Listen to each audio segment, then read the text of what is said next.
কেমন আছেন সবাই? আশা করি সবাই ভালোই আছেন। আজকে আমি আরেকটা নতুন ভিডিও নিয়ে হাজির হলাম। সেটা হচ্ছে ফেসবুক পেমেন্ট অ্যাকাউন্টে কিভাবে কার্ড যুক্ত করতে হয়, তাও আবার বাংলাদেশের ইসলামী ব্যাংকের। এই দেখুন, আমি ইসলামী ব্যাংকের একটা কার্ড আপনাদের দেখিয়ে দিচ্ছি। এই কার্ডটা হলেই আপনারা বুস্ট করতে পারবেন এবং খুবই চমৎকার একটা কার্ড। তো চলুন এই প্রসেসটাই আমি আজকে আপনাদের সাথে শেয়ার করব। তার আগে ছোট্ট একটা রিকোয়েস্ট করি, যদি আপনি আমার চ্যানেলে নতুন এসে থাকেন তাহলে দয়া করে আমার চ্যানেলটা সাবস্ক্রাইব করবেন, পাশে থাকা বেল বাটনটা ক্লিক করে রাখবেন লেটেস্ট ভিডিও সবার আগে পাওয়ার জন্য। আর যারা সাবস্ক্রাইব করেছে তাদের সবাইকে ধন্যবাদ। সাথেই থাকবেন। ফিরে আসছি ছোট্ট একটা পর।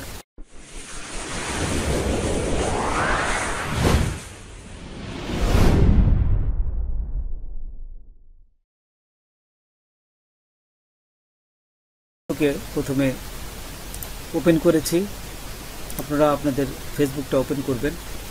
ওপেন করার পর এখান থেকে সোজা চলে যাবেন সেটিংয়ে যাওয়ার পর দেখুন, এখানে যদি নিচের দিকে যাই তাহলে আরেকটা অপশন দেখতে পাবো।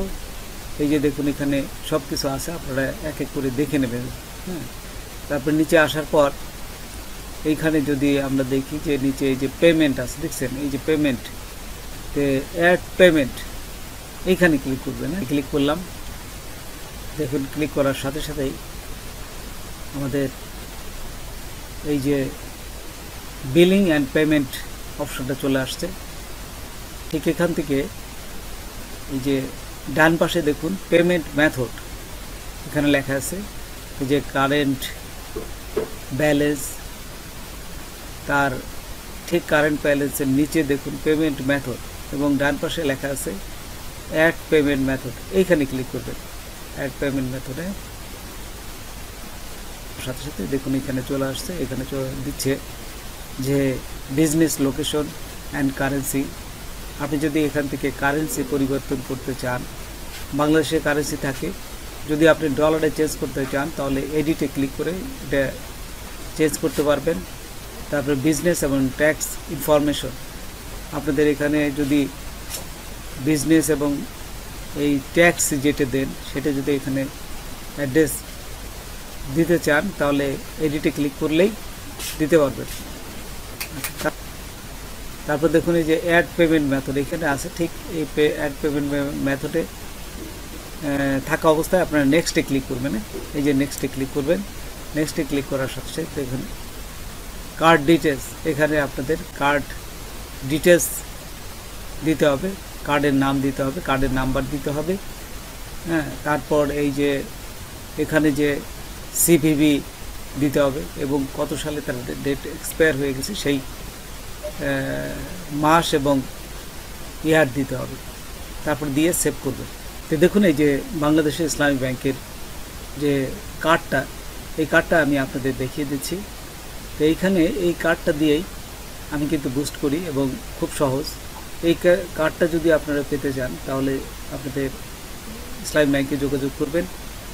আর আপনাদের পাসপোর্ট থাকতে হবে অবশ্যই, পাসপোর্ট ছাড়া কিন্তু হবে না। পাসপোর্ট নিয়ে গেলেই আপনাদের এই যে ডেবিট কার্ড দেখছেন এইখানে, এই ডেবিট কার্ডটা তা শুধুমাত্র আপনি বলবেন যে আমি অনলাইনে ফেসবুক পেজ বুস্ট করব বা যে কোনো ইউটিউবের ভিডিও যদি পোস্ট করতে চান তাহলে এই কার্ডটা আপনাকে লাগবে এবং এই কার্ডটা দিয়েই আপনি সব ধরনের অনলাইনে সব ধরনের কাজ করতে পারবেন। আমি এইখানে দেখুন এই কার্ডের ডিটেলসে প্রথমে নাম দিবেন, তারপর কার্ড নাম্বার দিবেন, তারপর কত সালে আপনার এই কার্ডটা এক্সপায়ার হবে, ওই যে মাস এবং ইয়ার, তারপরে সিভিভি একটা নাম্বার আছে, এটা এই কার্ডের পিছনে থাকে। তো জাস্ট এখানে এটা দিবেন। দেওয়ার পর এই যে সেভে ক্লিক করবেন। দেওয়ার পর আপনারা দেখুন এই কার্ডটার পুরা অংশ, এটা কিন্তু বাংলাদেশ থেকে যেহেতু আপনারা এই কার্ডগুলো পাবেন তাহলে আপনাদের কার্ডের জন্য কোনো সমস্যা হবে না। কার্ডটা যখন সমস্ত কিছু আপনারা ফিল আপ করে সেভে ক্লিক করবেন, তখনই দেখুন এই যে এখানে কার্ড সাকসেসফুলি সেভ। তো দেখুন এই সেভ দেওয়ার পরেই দেখুন কার্ড সাকসেসফুলি সেভ হয়ে গেছে। তারপরে এখানে বিলিং কান্ট্রি, আপনারা এই কান্ট্রিটা বাংলাদেশ দিবেন। কারেন্সি যদি চেঞ্জ করতে চান এখান থেকে চেঞ্জ করতে পারেন। তারপরে বিজনেস নেম যদি দিতে চান দিবেন, না হলে দরকার নেই, এটা অপশনাল। তারপরে বিজনেস অ্যাড্রেস এগুলো আপনারা দিতে পারেন, পরবর্তীকালে দিলে কোনো সমস্যা নাই। তারপর এখান থেকে যা আছে যে বিজনেস আইডেন্টিফিকেশন নাম্বার, এটাও optional. Just yes I am buying add for business purpose, এটি দেওয়ার পর সেভে ক্লিক করবেন। আর কিছু দরকার নেই, সেভে ক্লিক করলেই আপনার কার্ডটা অ্যাড হয়ে যাবে। যে সেভে ক্লিক করলাম, সেভে ক্লিক করার সাথে সাথে এই দেখুন আমার এই কার্ডটা অ্যাড হয়ে গেছে। তো বন্ধুরা আজকে এই পর্যন্তই, নতুন কোনো ভিডিও নিয়ে আবার আপনাদের সাথে হাজির হব। যদি আমার ভিডিওটা আপনাদের ভালো লাগে বা কোনো উপকারে আসে তবে অবশ্যই সাবস্ক্রাইব করবেন, আর একজন বন্ধু হলে শেয়ার করবেন। ধন্যবাদ সবাইকে, আল্লাহ হাফেজ।